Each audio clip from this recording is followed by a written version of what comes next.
하나님 나라 확장을 위하여 힘쓰는 교회로서 우리 성도들의 기본 신앙생활이 있습니다. 기본 신앙생활 중에 세 번째에 해당하는 그런 말씀을 전하도록 하겠습니다. 오늘 말씀은 특별히 헌금과도 관련이 되어져 있고 11조와도 관련이 되어져 있습니다. 오랜만에 교회에 왔더니 오는 날이 장날이라고 또 헌금 설교를 하나, 그러지 마시고, 저는 헌금 설교 해본 적이 거의 없죠. 아마 제가 목회를 하면서 이번이 제일 처음으로 구체적으로 헌금 설교를 하는 것 같습니다. 하지만 여러분들 오늘 이 설교가 은혜가 되기를 바랍니다. 여러분들이 그 어느 때보다도 아멘으로 받아드시는 역사가 있기를 바랍니다. 그래서 오늘은 그 어느 때보다도 아멘으로 큰 소리로 화답하시면서 힘이 되고 능력이 되고 복이 되기를 축복을 합니다. 자, 오늘 말씀 제목은 아름다운 헌신 나의 모든 것 받으소서. 말씀 제목 다 같이 시작. 아름다운 헌신 나의 모든 것 받으소서. 창세기 14장 14절부터 20절까지 말씀, 갈라디아서 2장 20절 말씀입니다. 먼저 창세기 말씀 보겠습니다.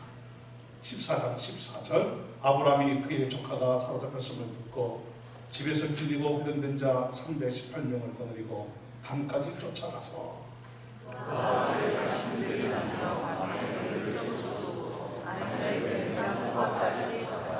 모든 빼앗겼던 재물과 자기의 조카 롯과 그의 재물과 또 부녀와 친척을 다 찾아왔더라.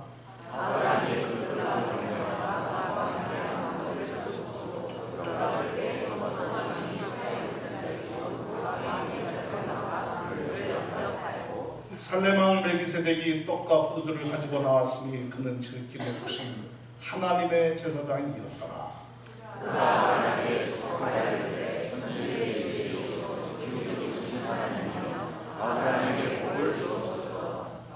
다 같이 너희 대적을 내 손에 붙이신 즐김에 오신 하나님을 찬송할지로다. 네. 아브라함이 그 얻은 것에서 10분의 1을 멜기세덱에게 주었더라. 아멘. 갈라디아서 2장 20절 다 같이 함께 봉독합니다. 시작.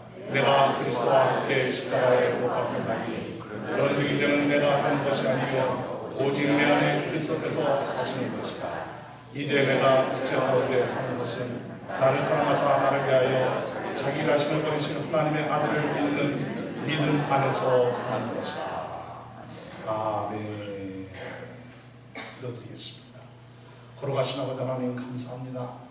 하나님은 살아계십니다. 하나님이 우리의 힘이시며 우리의 능력이십니다. 하나님 우리의 삶을 선하게 인도하시고 돌보시고 주관하여 주시옵을 감사를 드리옵나이다. 영원한 우리의 왕이시여 주님이신 우리 하나님을 찬송합니다. 이제 주의 말씀을 대합니다. 전하는 자나 듣는 자나 이 말씀의 역사가 흥하여 우리는 세상 한가운데에서 예수 생명력으로 살아 하나님의 영광을 드러내고 세상을 변화시키는 성도의 삶이 되게 하여 주시옵소서. 온 몸과 온 마음과 온 영혼으로 하나님을 찬송하며 주께 드리는 것을 즐거워하는 인생으로 살게 하여 주시옵소서. 예수님의 거룩하신 이름으로 기도드리옵나이다. 아멘. 아멘. 할렐루야. 하나님께 영광 올려드리며 여러분들 한 분 한 분들을 주님의 이름으로 축복을 합니다. 옆에 있는 분들에게 이렇게 축복합니다. 하나님이 우리의 왕이십니다. 할렐루야. 믿습니까? 하나님은 우리의 영원한 왕이십니다. 하나님은 살아계십니다. 우리와 함께 하십니다. 우리를 인도해 주십니다. 하나님은 모든 것을 합력하여 선을 이루어 주십니다. 우리의 안 좋았던 상황도 괴로웠던 일도 고통스러웠던 일까지 우리의 극심한 시련과 고난을 통해서도 하나님은 합심하여 선을 이루어 주십니다. 좋은 일은 좋은 일대로 선을 이루어 주시고 또 어려운 일은 어려운 일대로 선을 이루어 주시는 분이 하나님이십니다. 그래서 일찍이 욥이라는 사람은 나의 가는 길을 오직 그가 아시나니 그가 나를 단련하신 후에는 내가 정금같이 나오리라. 단련을 통해서 선을 이루시는 하나님을 찬송을 했습니다. 그리고 자신의 인생은 정금 같은 인생으로 복이 된다는 사실을 믿었습니다. 우리 모두에게 그러한 인생이 펼쳐지게 될 것입니다. 하나님의 영광과 역사는 오늘도 우리의 삶 가운데서 이루어지게 될 줄로 믿습니다. 아브라함이라는 사람이 있었습니다. 아브라함이 살던 시대는 부족국가 시대였습니다. 많은 부족들이 도시국가 형태로 살던 시대, 바로 그런 시대였습니다. 가나안 지역도 여러 부족국가들이 있었습니다. 여러 부족들이 함께 어우러져 살고 있었습니다. 가나안 저 북쪽에도 여러 도시국가들이 부족 형태로 살고 있었습니다. 근데 거기에 엘람이라는 부족이 있었는데 막강한 힘을 가지고 있는 부족이었습니다. 엘람 왕이 그돌라오멜이라는 이름을 가지고 있는데, 이 그돌라오멜, 이 왕이 4개의 부족들과 연합군을 구성을 하고 가나안을 쳐들어갔습니다. 왜냐하면 이 가나안 중부 지역은 아브라함이 살고 있던 그 시대에 굉장히 비옥한 땅이었을 것으로 추정을 하고 있습니다. 조카 롯이 소돔과 고모라 이 가나안 땅 중부 지역을 바라보았을 때 여호와의 동상 같다라는 성경 구절을 우리는 보았을 터인데, 바로 그런 곳이 가나안 지역이었습니다. 많은 목축들을 방목을 하고도 충분히 먹을 것이 많은 그런 곳이었습니다. 그러니 많은 부족들이 거기에 부족국가로 살고 있었던 것이죠. 이 가나안 지역을 쳐들어온 거예요. 그돌라오멜이 4개의 연합군을 구성을 해서 4개의 부족이 연합군을 이루어서 쳐들어온 거예요. 그랬더니 이 가나안 중부 지역의 부족들이 우리라고 가만히 있을 소냐? 또 연합군을 만들었어요. 5개의 부족이 연합군을 만드는 거예요. 그돌라오멜의 연합군과 소돔왕이 이끄는 5개의 연합군이 맞서서 싸웠습니다. 가나안 중부 지역에 있는 5개의 연합군들이 패배했습니다. 산으로 도망을 가다가 역청무더기에 빠지기도 하고 이런 일이 일어났습니다. 많은 재물을 빼앗겼습니다. 소떼와 양떼를 빼앗겼습니다.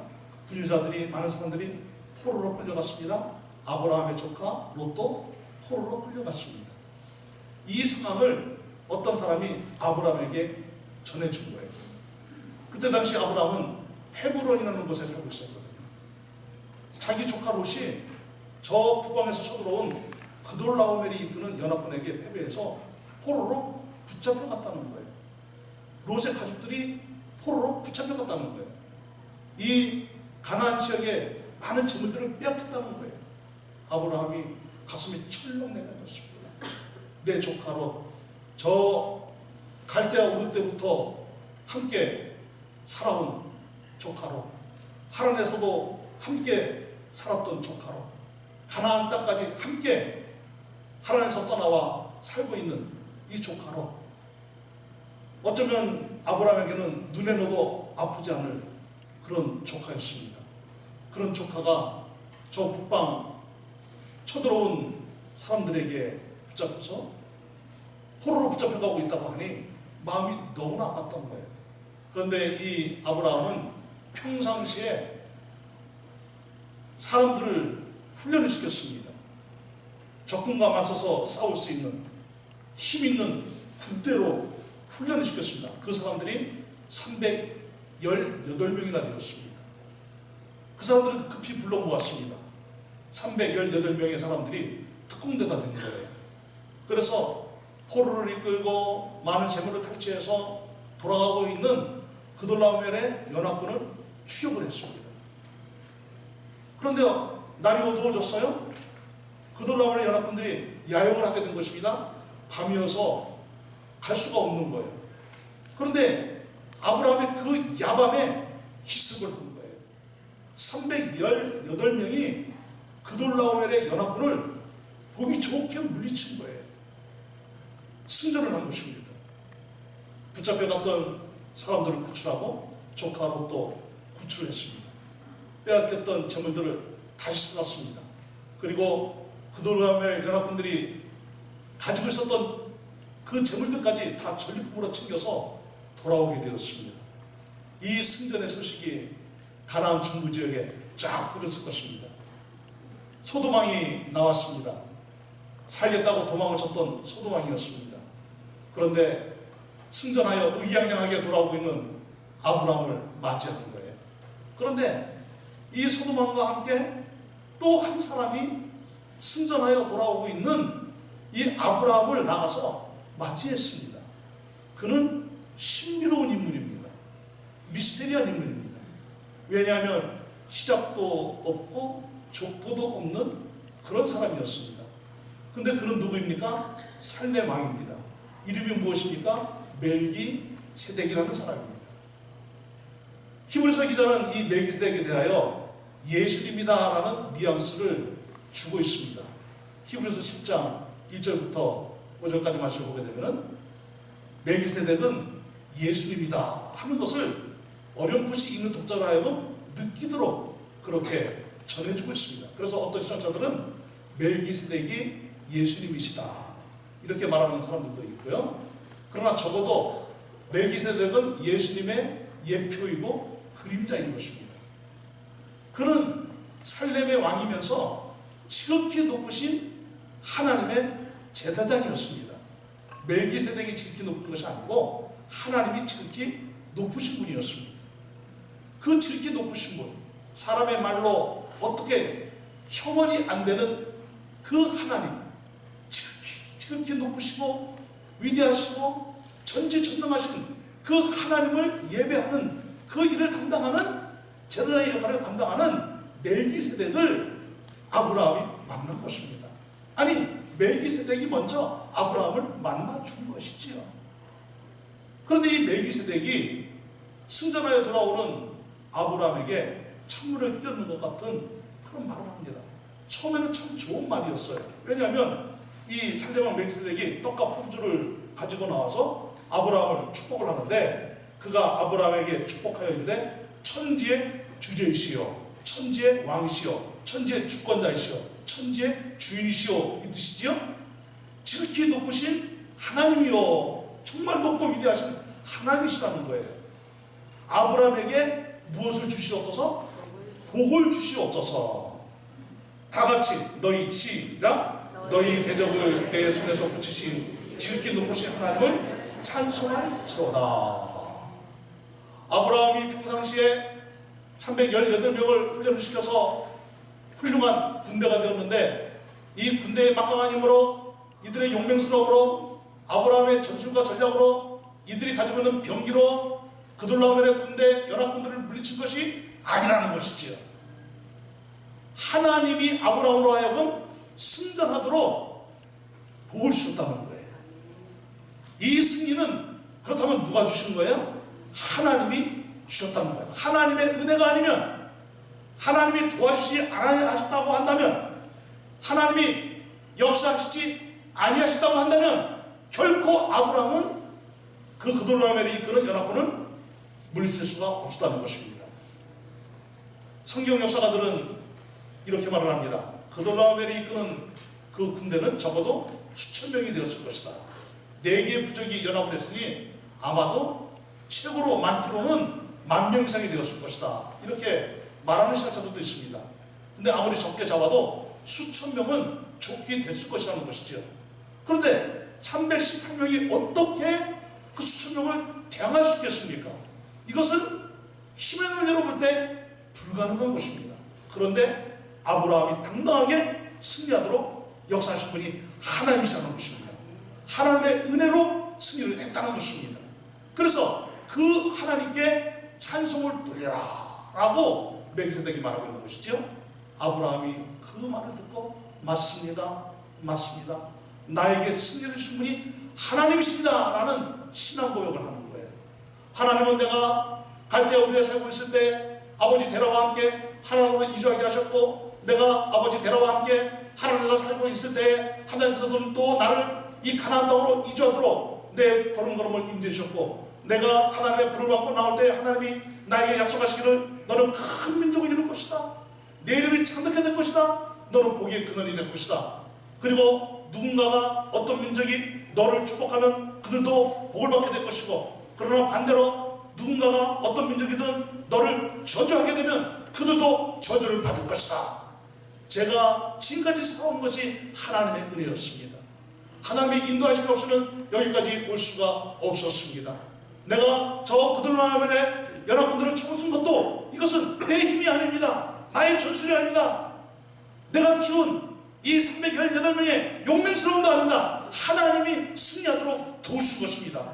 하나님 영광 받으시옵소서. 하나님이 내 인생의 주인이십니다. 하나님이야말로 내 인생의 왕이시다 하면서 멜기세덱에게 무엇을 주었을까요? 자기의 전리품의 10분의 1을 드렸단 말입니다. 여러분, 멜기세덱에게 이 10분의 1을 아브라함이 드렸다는 것은 멜기세덱이라는 이 제사장에게 드렸다는 거예요? 하나님께 드렸다는 거예요? 하나님께 드렸다는 거예요. 어떤 의미로? 하나님이 나의 왕이십니다. 나의 주인이십니다. 내 모든 것을 주관하시는 분이신데 하나님은 참으로 내 인생의 모든 것에 선한 역사로 인도해 주시는 참으로 좋으신 하나님이십니다. 지극히 높으신 하나님이십니다. 라고 신앙 고백으로 11조의 예물을 하나님께 올려드린 것이란 말입니다. 사랑하는 성도들이여, 하나님께서 아브라함을 도우신 것처럼 저와 여러분들을 도우시고 있다는 사실을 믿으십니까? 우리의 인생의 발걸음은 하나님의 인도함이 없으면 한순간도 제대로 살 수가 없는 것입니다. 여러분, 우리는 하나님의 손을 놓는 그 순간부터, 하나님으로부터 떨어지는 그 순간부터 불행해지고 비참해지는 것입니다. 사탄은 끊임없이 우리의 주변을 빙빙 돌면서 하나님의 손을 놓고 하나님 없이 자기 마음대로, 자기 소견대로, 자기 방식대로, 자기 철학대로 살기를 그렇게 유혹하고 있지만, 하나님의 손을 붙잡고 하나님과 동행하며 사는 것이 복이라는 사실을 믿으시기를 바랍니다. 하나님이 우리를 결코 놓지 않으실 것입니다. 하나님은 우리와 언제나 함께 하십니다. 그렇기 때문에 우리는 하나님의 은혜와 함께 더불어서 우리가 하나님의 나아가는 그 걸음걸음의 역사 속에는 하나님의 놀라운 역사가 그 속에 담겨있다는 사실을 믿으시기를 바랍니다. 사랑하는 성도들이여, 이사야서는 이렇게 말을 하고 있죠. 험난한 이 세상에 살아갈 때 소년도 넘어지고 장년도 자빠진다는 거예요.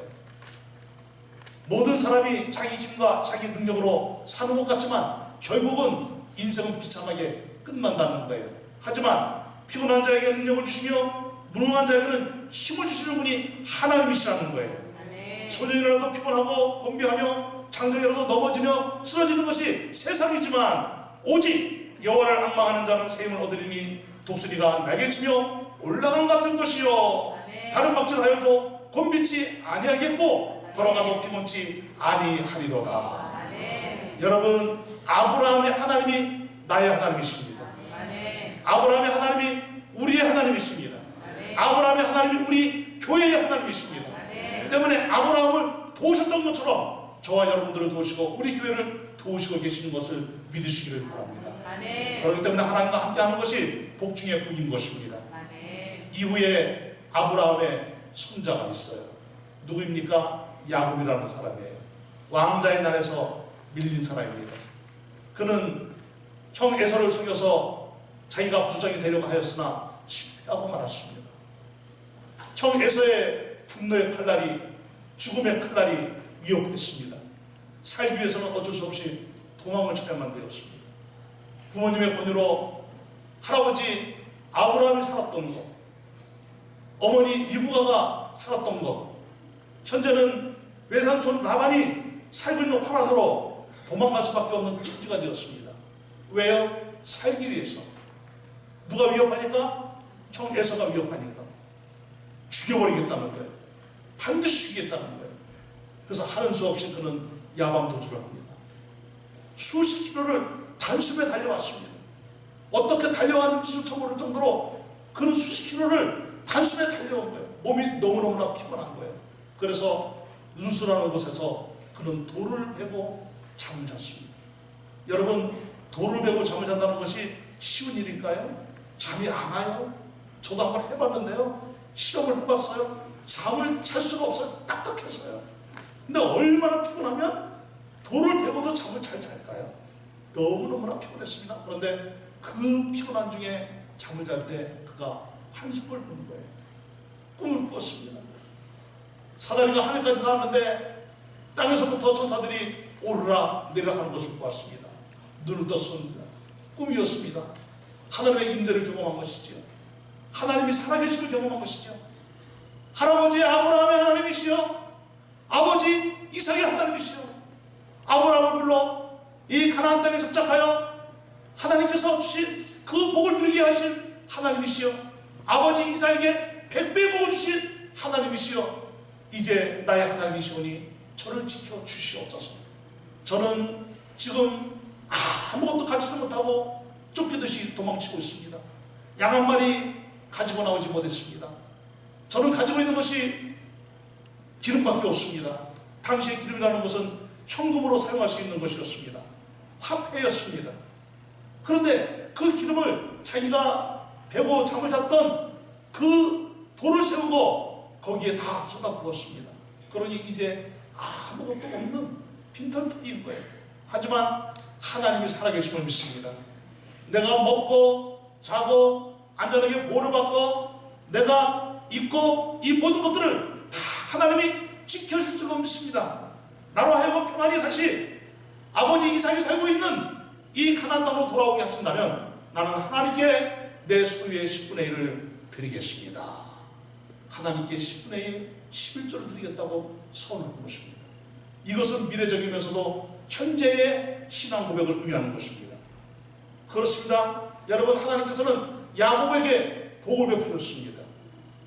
야곱이 그 세기군 같은 하란의 라반의 집에 살고 있는 동안에 10번이나 임금을 배반을 하고 바꾸고 하는 중에서도 하나님은 야곱에게 은혜를 베푸셔서 한 푼도 없이, 양 한 마리 없이 그는 하란으로 쫓기듯 도망쳐와 살았지만 20수년이 지났을 때는 그는 내삼촌 라반보다도 엄청난 거부가 되어 있었습니다.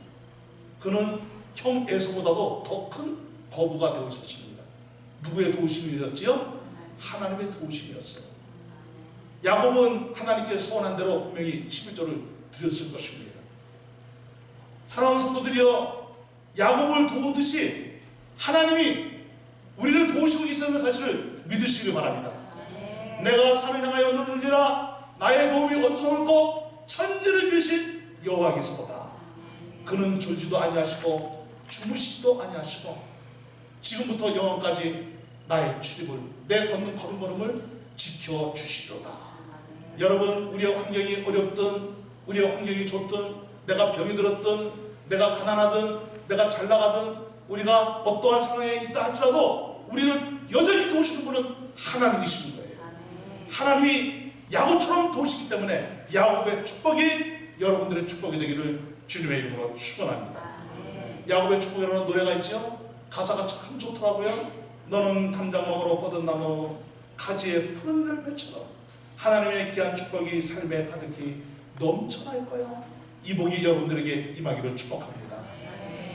너는 어떤 시련이 와도 네 이견에 강한 팔이 있어 전능하신 하나님께서 너와 언제나 함께 하시리라. 여러분, 이 복이 여러분들에게 임하기를 주님의 이름으로 축원합니다. 어떤 시련이 와도 그것을 이겨내 강한 팔인데 그 강한 팔이 누구의 팔이라는 거예요? 나의 팔이 아니라는 거예요. 인간적인 팔이 아니라는 거예요. 누구의 팔이지요? 하나님의 도우심의 팔이라는 거예요. 이사야서 41장 10절 말씀 보게 되면 나의 의로운 오른손으로 너를 붙들리라. 하나님의 손이 우리를 붙들고 있는 것이에요. 그렇기 때문에 우리는 하나님의 사람이라는 것을 믿으시기를 바랍니다.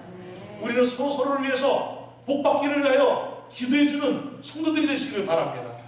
야곱의 복이 임하기를 서로를 위하여 기도해줄 수 있는 아량이 넓은 성도들이 되시기를 주님의 이름으로 축원합니다. 사랑하는 성도들이여, 야곱을 돌보듯이 우리를 돌보시는 하나님이십니다. 이 아름다운 또 신앙 고백이 담겨있는 아브라함의 이야기와 야곱의 이야기를 듣고 있는 사람들이 누구입니까? 독자들이 누구지요? 청중들이 누구지요? 이스라엘 백성들이에요. 어디에 지금에 있는 상태에서 이 복된 이야기를 듣고 있는 것입니까? 광야에서. 시내산의 부인은 신광야에서 진을 치고 있었습니다. 이들은 하나님의 도우심으로 출애굽을 했습니다. 광야에서 이들은 무엇을 먹고 있습니까? 만나를 먹고 있습니다. 이들은 광야에서 또 무엇을 먹고 있습니까? 메추라기를 먹고 있습니다. 이들은 하나님이 날마다 내려주시는 만나와 메추라기를 먹고 있는 것입니다. 이들은 반석에서 솟구치는 물을 마시고 있는 사람들입니다. 낮에는 구름 기둥으로, 밤에는 기둥으로 하나님의 보호를 받고 있는 사람들입니다. 이들이 지금 아브라함의 얘기를 듣고 있어요. 야곱의 얘기를 듣고 있어요. 아브라함이 하나님께 11조의 예물을 드렸어요. 야곱이 하나님께 11조의 예물을 올려드렸어요. 하나님이 나의 왕이십니다. 나의 주인이십니다. 나의 복의 근원이십니다. 하나님의 도우심이 없으면 나는 한순간도 살 수 없습니다. 이런 믿음의 조상의 신앙 고백의 이야기를 듣고 있는 거예요. 그런데 하나님께서 모세에게 율법을 주셨고 그 율법을 태어나는 이 모세는 이스라엘 백성들에게 어떤 말씀을 전합니까? 레위기서 27장 30절부터 34절을 보게 되면은 11조의 예물을 반드시 드리라고 하나님께서 규례로 정해주셨습니다. 모든 소산에 모든 소출에 11조를 반드시 드리라는 거예요. 어디에서? 가나안 땅에 들어가게 되면 너희들이 농사를 짓고 너희들이 열매를 맺고 그 열매 맺은 것을 추수하게 되면 반드시 모든 소산 모든 소출에 11조를 드리라는 거예요. 그래서 이들은 그 가나안 땅에서 여전히 누가 왕되심을 믿는 것입니까? 하나님의 왕되심을 믿으라는 거예요. 하나님의 도심이라는 것을 믿으시라는 거예요. 사랑하는 성도들이여, 이스라엘 백성들이 가나안 땅에 들어가면 저절로 잘 되는 것이 아닙니다. 가나안 땅에는 이미 31명의 왕들이 살고 있습니다. 이곳에 굉장히 강력한 부족들이 살고 있는 거예요. 31명의 왕들이 도시를 이루고 도시국가를 이루고 있는 그런 지역이 가나안이 되었습니다. 거기에 430년 만에 돌아가는 이스라엘 백성들, 그들은 가서 전쟁을 피할 수 없는 불가피한 이 전쟁을 할 수밖에 없어요. 전쟁이 애들 장난입니까? 전쟁이 놀이입니까? 저희들은 어려서 전쟁 놀이를 했었습니다. 총을 쓰고 칼싸움을 하고 그러면서 저는 자랐습니다. 여러분, 그런데 진짜 전쟁은 놀이입니까? 게임입니까? 아니죠? 생가사의 문제인 거예요. 그 엄청난 전쟁에 소용돌이가 몰려올 것입니다. 그런데 전쟁은 누구에게 속한 것이니? 하나님께 속한 것입니다. 하나님이 승리를 주시겠다는 거예요. 이스라엘 백성들은 군사훈련도 제대로 받지 못했습니다. 무기도 변변치 않습니다. 그 민족은 벌써 청동기 문화를 넘어 철기 문화 시대의 사람들입니다. 그러나 이스라엘 백성들은 여전히 신석기 시대의 사람들이에요. 제대로 된 칼 하나조차 구비하지 못하고 있는 그런 사람들이었습니다. 그런데 그들이 여리고성을 무너뜨리고 중부 지역을, 남부 지역을, 북부 지역을 다 점령해 갑니다. 누구의 은혜지요? 하나님의 은혜입니다. 가나안 땅에 들어갔을 때 만나가 붙었습니다. 그들은 농사를 지어야만 했습니다. 그리고 드디어 추수를 하게 되었습니다.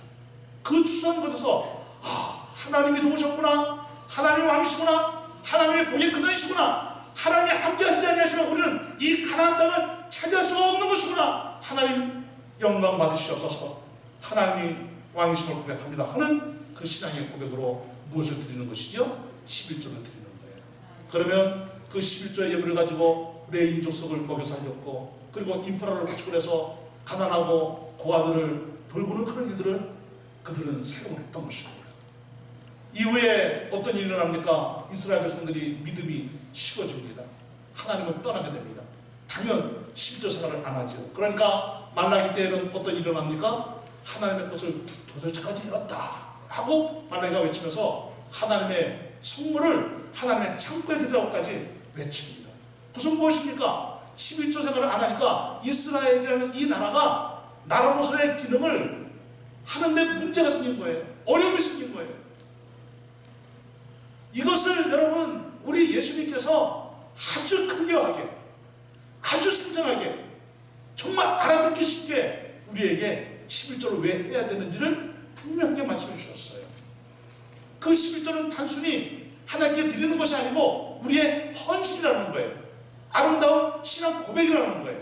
아름다운 헌신, 신앙 고백이 어디에 담겨져 있다는 거예요? 11조 예물에 담겨져 있다는 거예요. 그래서 마태복음 23장 23절입니다. 외우기도 쉬워요. 마태복음 23장 23절 말씀을 보게 되면은 어떤 말씀이 있어요? 화 있을진저 서기관들과 바리새인들이여, 너희가 박하와 회향과 금채의 11조는 드리되 율법에 더 중한 바, 율법에 어떠한 바? 더 중한 바, 하나님이 11조를 드리라고 한 중요한 의미, 핵심, 교훈이 있다는 거예요. 그런데 그것을 바리새인들, 서기관들은 버렸다는 거예요. 근데 그 중요한 핵심 정의, 의가 뭐라는 것입니까? 바로 정의와 긍휼과 믿음은 버렸다는 거예요. 우리 예수님은 그들에게 이렇게 말씀하셨습니다. 그러나 이것도 행하고 저것도 버리지 말아야 할지니라. 아멘이지요? 여러분 헌금설교여서 부담돼가지고 아멘 소리가 적은 거지요? 네. 아멘이지요? 정말 아멘이지요? 이것도 행하고 저것도 버리지 말지니라. 아멘이지요? 그럼 무엇입니까? 서기관들과 바리새인들은 신앙인으로서 11조를 드린 거예요? 종교인으로 11조를 드린 거예요? 종교인으로 11조를 드린 거예요. 자기들의 이름을 내려고 11조를 드린 거예요. 자기들을 자랑하려고 11조를 드린 거예요. 그래서 이들은 어느 정도로 11조를 드렸습니까? 꼼꼼하게 계산을 한 거예요. 우리가 11조를 들 때 고민하고 드리시는 분들이 있어요. 세금을 떼기 전에 11조를 해야 되나? 세금을 떼고 난 다음에 11조를 해야 되나? 그렇고 고민하시는 분들이 있어요. 너무 고민하지 마세요. 그냥 마음에 그냥 감동이 되는 대로 드시면 됩니다. 하나님 그거 따지시는 분 아니에요, 여러분. 근데 이들은 꼼꼼하게 따져가면서 11조를 드렸지만 이들은 자기들의 이름을 내려고 자기들의 자랑을 삼으려고 11조를 그렇게 변질시켰단 말입니다. 정의가 사라졌어요. 긍휼이 사라졌어요. 믿음이 사라진 거예요. 종교적 행위만 있는 거예요. 여러분 정의가 무엇입니까? 하나님의 말씀에 순종하는 것이 정의입니다. 여러분 세상에는 도덕적인 정의도 있고 윤리적인 정의도 있고 헌법적인 정의도 있고 사회 심리학적인 정의도 있고 국가의 법적인 정의도 있고 그렇습니다. 그래서 모든 법은 다 무엇입니까? 그 시대에 또 그 상황에 맞게 법을 만들어낸 것이죠. 때로는 그 상황이나 그 시대에 맞지 않는 법들도 있긴 있지만 그래서 세상의 의는 다 상대적인 거예요. 하나님께서 지금 상대적인 정의를 말하고 있는 것입니까? 아니지요. 절대적인 의를 말하고 있는 것이지요. 세상의 의를 말하는 것이 아니고 정의를 부짓는 것이 아니고 하나님께서 말씀하시는 이 정의는 하나님의 말씀에 순종하는 거예요. 성경의 모든 의인들은 누구의 말씀에 순종했다고 말씀하고 있습니까? 하나님의 말씀에 순종한 사람들이었다고 말씀하고 있는 거예요. 그런데 너희들은 하나님의 말씀에 순종을 하지 아니하고 종교적 행위만 하고 있다는 거예요. 긍휼을 버렸다는 거예요. 긍휼이 뭐예요? 이렇게 하나님께 진심으로 11조 생활을 하는 그 마음 안에는 하나님 이 예물이 잘 사용되어져서 가난하고 어렵고 힘든 영혼들에게 사용되어지게 하여 주시옵소서. 주의를 힘쓰는 그런 제사장들에게 레위인들에게 그들의 생활에 필요한 물질이 되게 하여 주시옵소서. 이렇게 긍휼히 여기는 마음, 사랑의 마음을 담아야 되는데 그런 거 생각을 아예 안 한다는 거예요. 그러니까 이들은 무엇까지 버린 거예요? 믿음까지 버렸다는 거예요. 하지만 저나 여러분들이 이 11조의 예물을 올려드리고 우리가 헌금을 할 때에는 이 하나님의 의와 긍휼과 믿음이 충만해지는 역사가 임하기를 주님의 이름으로 축원합니다. 우리 예수님이 분명히 말씀하셨죠? 이것도 행하고 저것도 버리지 말아야 될지니라. 11조 폐기론자들이 있어요. 여러분 그런 것에 은혜받으면 안 됩니다. 그런 것에 피리 꽂혀가지고 봐라. 여러분 원래 반대하는 사람들은요 말도 기가 막히게 잘하는 거예요. 논리적으로 성경 구절을 자기들의 마음에 맞는 것들을 쏙쏙 빼가지고 짜기를 하는 거예요. 절대 그런 것을 하지 마시기 바랍니다. 신약 성경에 와서 11조는 어떤 의미의 11조에 말씀을 하고 있습니까? 사도 바울의 모습입니다. 사도 바울은 이렇게 말씀하고 있죠. 내가 그리스도와 함께 십자가에 못 박혔나니 그런즉 이제는 내가 사는 것이 아니요 오직 내 안에 그리스도께서 사시는 것이다. 이제 내가 육체 가운데 사는 것은 나를 사랑하사 나를 위하여 자기 자신을 버리신 하나님의 아들을 믿는 믿음 안에서 사는 것이니라. 하나님이 나의 모든 것이 되었다는 거예요. 예수 그리스도가 나의 모든 것이 되었다는 거예요. 무슨 말씀입니까? 어떻게 하나님은 나 같은 죄인을 살리시냔 말이에요. 나는 하나님으로부터 형벌을 받고 저 영원한 지옥에 떨어질 수밖에 없는 죄인인데 하나님께서는 나에게 모든 것을 주셨습니다. 하늘의 모든 것을 주셨습니다. 예수 그리스도를 주셨습니다. 예수의 피를 주셨습니다. 천국을 주셨습니다. 영원한 생명을 주셨습니다. 하나님 감사합니다. 영광 받으시옵소서. 영광 받으시옵소서. 그러면서 이 사도 바울이 고린도후서 9장으로 가게 되면 어떤 말을 합니까? 연보에 대해서 말을 하고 있어요. 연보가 무엇입니까? 11절을 포함한 모든 헌금을 말하고 있는 거예요. 연보 안에는 모든 헌금이 다 들어있는 것을 통틀어서 연보라고 그러는 거예요. 따라한다. 연보란 모든 헌금을 통틀어서 지칭하는 말이다. 이걸 믿으시기를 바랍니다. 연보라는 말이 있지 11조라는 말은 없이다 그래가지고 11조를 이 사도 바울이 이야기 안 한 것이 아니라는 거예요. 성경은 전체적으로 우리가 해석을 잘해야 되는 것입니다. 사랑하는 성도들이여, 사도 바울은 하나님이 너무너무나 좋은 거예요. 예수님이 너무너무나 좋은 거예요. 성삼일체 하나님이 너무너무나 좋은 거예요. 하나님이 이렇게 좋을 수가, 이 은혜와 사랑, 이 축복, 이걸 어떻게 내가 감당할 수 있으냐. 그 사도 바울은 빌립보서 4장에서 어떤 고백을 하죠? 나는 비천에 처할 줄도 알고 가난에 처할 줄도 알고 배부를 때도 있었고 배고플 때도 있었고 구할 때도 있었고 가난할 때도 있었고 자기 형편이 어떠한 형편이든지 간에 나는 일체에 만족하는 비결을 배웠는데 그 비결이 무엇이라는 것입니까?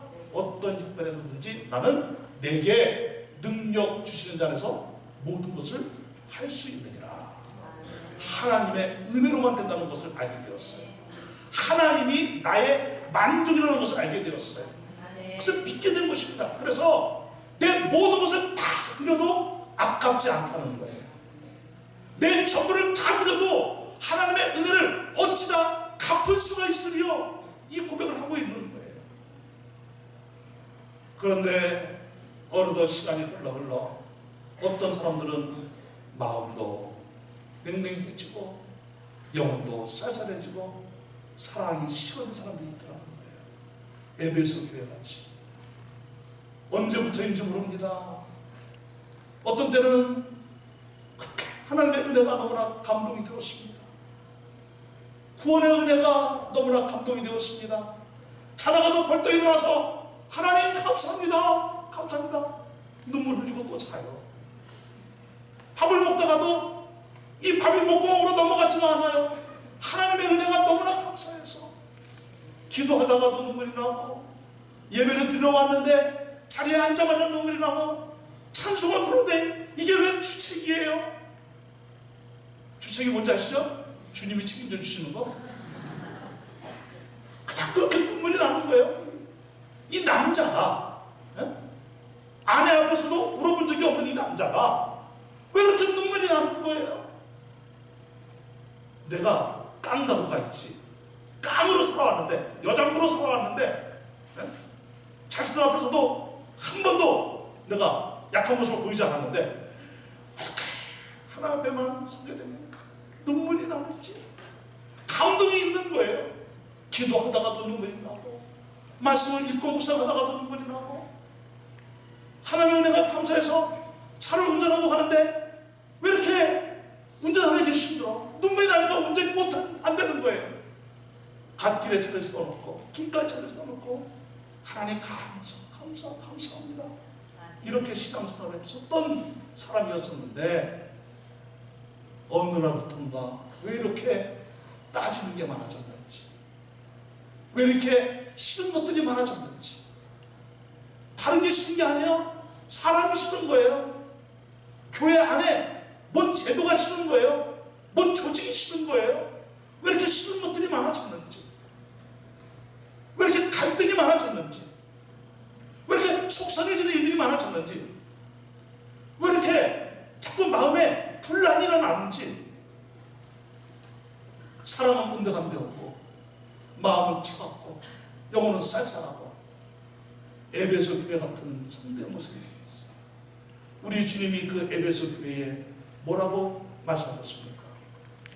우리 예수님께서 말씀하시기를 그 에베소 교회를 향하여 뭐라고 하셨냐면은 그러므로 어디서 떨어졌는지를 생각하고 회개하여 좋은 행위를 가지라.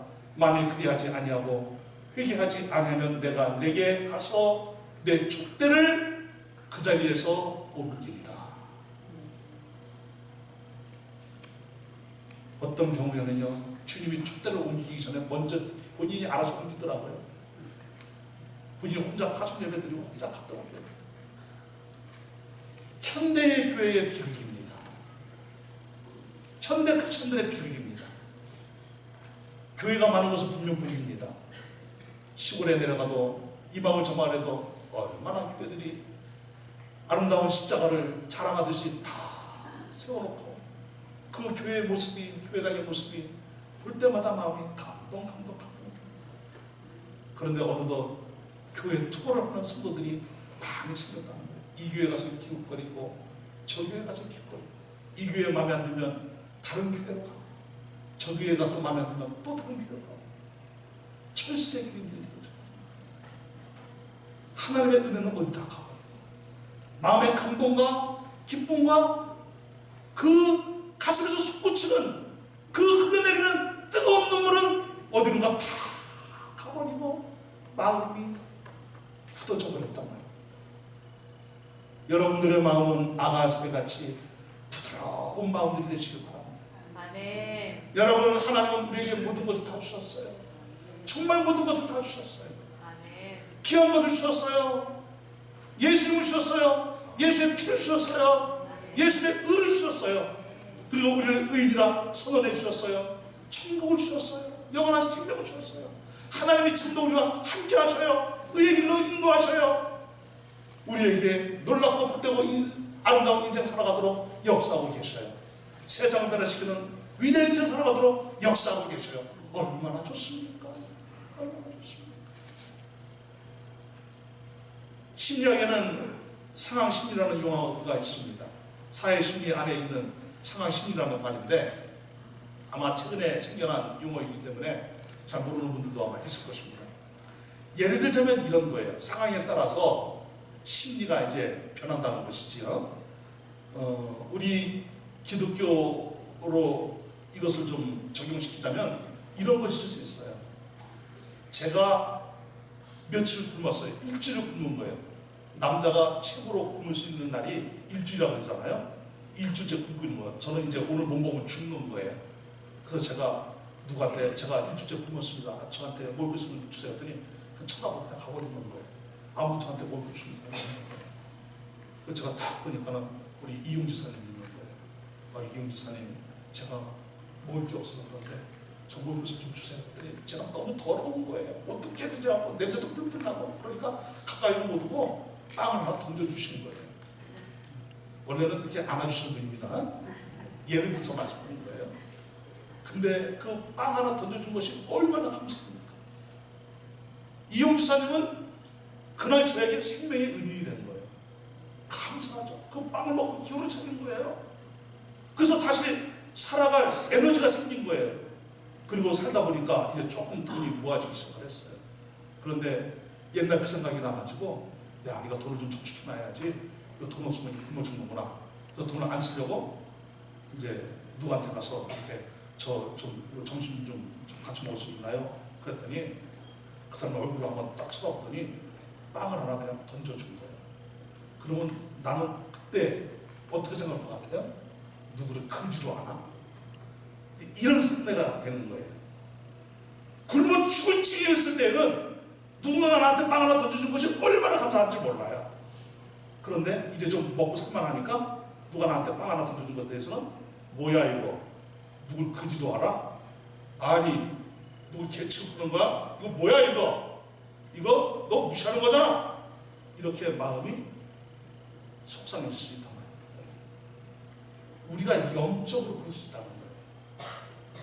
하나님이 우리를 살리셨어요. 믿습니까? 아멘. 비참한 죄인인 나를 살리셨어요. 믿습니까? 저 지옥 구덩이에서 건져내신 거예요. 믿습니까? 영원한 형벌에서 건져내신 거예요. 믿습니까? 이 얼마나 감사한 말이에요. 이 은혜를 처음 깨달았을 때, 이 은혜를 처음 경험하게 됐을 때, 이 은혜를 처음 믿게 됐을 때, 내 온 몸과 마음과 영혼이, 내 육성과 마음과 감성과 의지가 동의했을 때 일어나는 그 반응은 무엇이었습니까? 하나님 너무 감사합니다. 눈물이 나고 가슴이 설레이고 그랬었단 말입니다. 근데 시간이 지났어요. 신앙생활 1년, 2년, 3년, 5년, 10년, 20년 어느덧 하나님은 눈에 안 보이고 왜 그렇게 안 좋은 것들이 눈에 안 보이는지 속상해하고 마음은 메마르고 영적으로 드라이해지고 마치 가문 땅이 쩍쩍 갈라지는 것처럼 마음이 쩍쩍 갈라져 있고 사랑이 식어지고 감사도 기쁨도 감동도 사라지고 내 살 길만 찾고 무시당했다는 생각만 하고 기분 나쁘고 짜증나고 그래서 짜장면만 드시고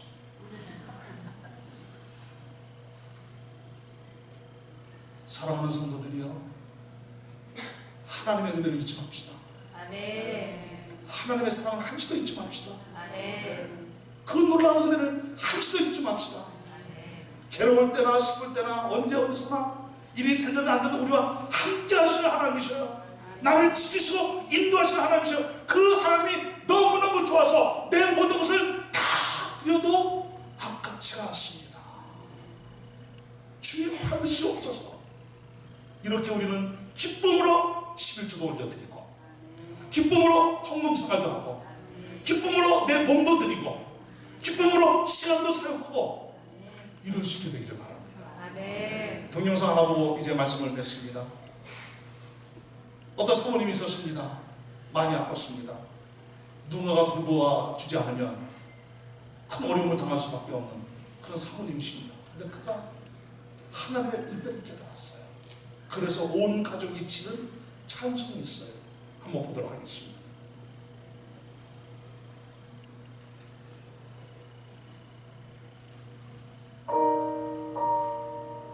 (1904년) 마틴 목사 부부는 9살 난 아들과 함께 뉴욕에 있는 한 성경학교를 방문했습니다. 아내 마틴 여사의 건강이 좋지 않아 사역에 여전히 힘겨웠지만 성경학교 교장과 공동으로 찬송가 편집 작업을 하던 중이라 일정을 취소할 수가 없었습니다.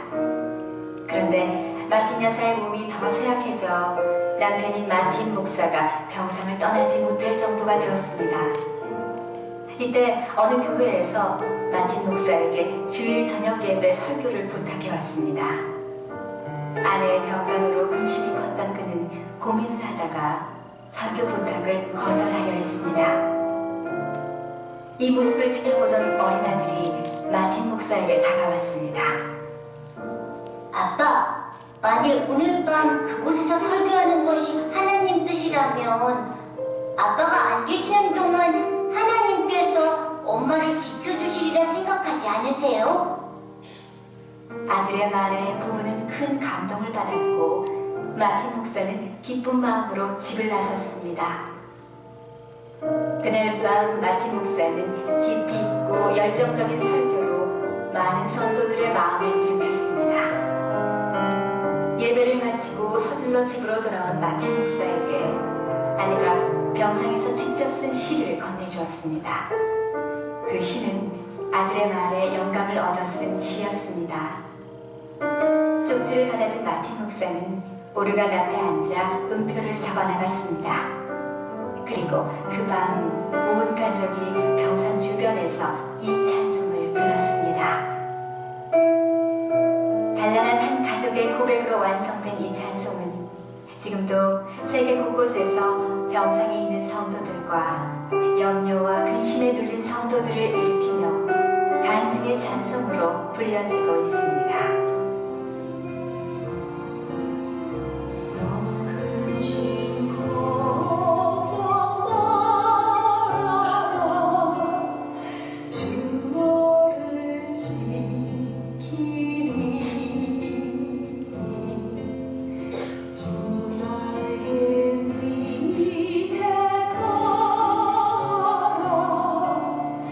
주 너를 지키리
이 찬송시처럼 주님이 언제나 우리를 지켜주십니다.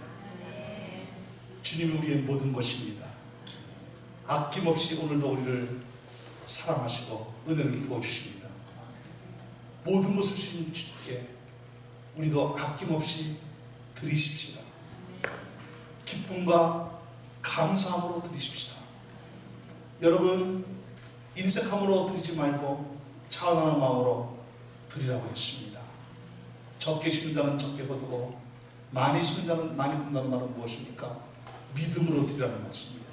아멘. 이것은 어떤 상대적 어떤 양을 말하는 것이 아닙니다. 절대적인 양입니다. 아멘. 내가 할 수 있는 한 최선을 다해서 주님께 드리는 것입니다. 아멘. 물질도 시간도 몸도 마음도 드리는 것입니다. 그러면 많이 거두게 될 것입니다. 5달란트를 받았으니 5달란트를 드리면 5달란트를 남기게 되는 것입니다. 2달란트를 받았으니 2달란트를 드리면 또 2달란트를 거두게 되는 것입니다. 그러면 5달란트는 10달란트의 복을 받고 2달란트는 4달란트의 복을 받고 무엇입니까? 기쁨으로 감사함으로 행복한 마음으로 차원하는 마음으로 주께 드리는 것입니다. 사랑하는 여러분, 마음이 따뜻해지시기를 축복합니다. 영혼이 따뜻해지시기를 축복합니다. 주님께 드리는 것이 기쁨이 되고 감동이 되어서 드림으로 눈물이 흘리게 되기를 바랍니다.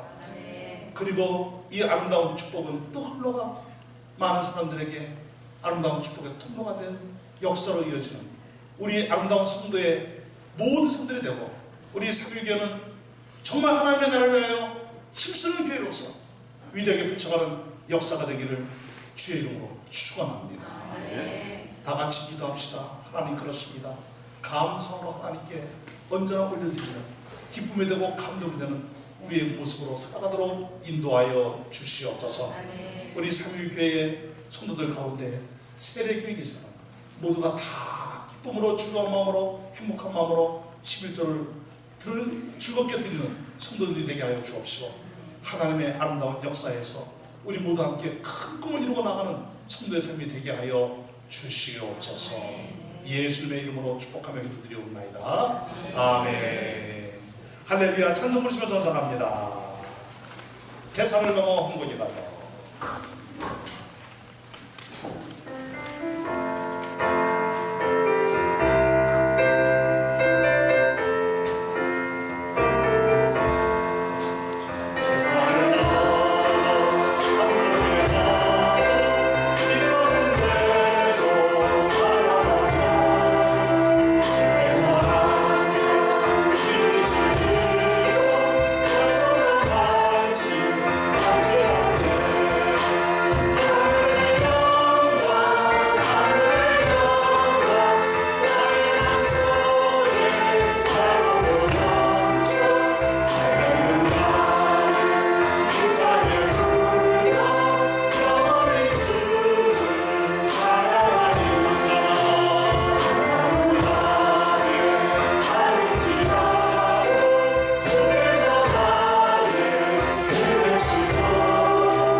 하나님의 은혜가 얼마나 크고 놀라운지요.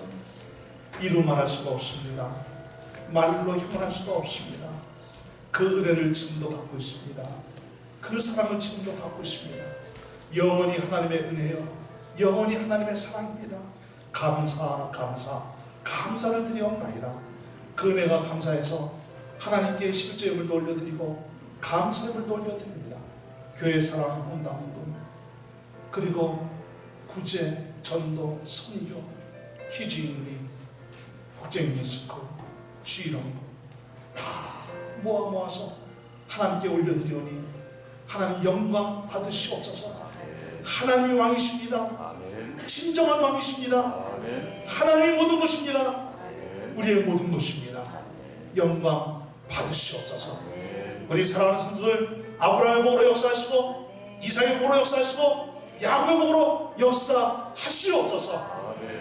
하나님 사도 바울이 그렇게 하나님을 좋아했던 것처럼 우리도 하나님이 너무너무 좋아서 하나님 나를 드리오니 받으시옵소서. 믿음으로 드릴 때 하나님 영광 받으시옵고 풍성한 역사가 임함으로 위대한 축복의 통로로 사는 역사가 또한 함께 임하도록 인도하여 주시옵소서. 사랑하는 우리 귀한 성도님들 한 주간도 넉넉히 승리하도록 복을 내려 주시도록 믿사옵고 살아계신 우리 주님 예수님의 이름으로 기도드리옵나이다. 아멘. 지금은 살아계신 우리 주님 예수 그리스도의 무한하신 은혜와 하나님의 놀랍고 위대하신 사랑하심과 성령님의 감화감동 역사하심과 내주하심과 교통하심이 이제 하나님을 뜨겁게 사랑하며 정말 사랑하며 하나님이 나의 왕이시며 하나님이 모든 것을 고백하며 나아가 하나님의 큰 역사를 이 땅에 이루어 모든 것이 기쁨과 감동이 되어 더욱 기쁜 충만한 신앙의 모습으로 살아가기를 소원하는 심령들 위해 이제로부터 영원토록 언제나 함께 있을지어다. 아멘.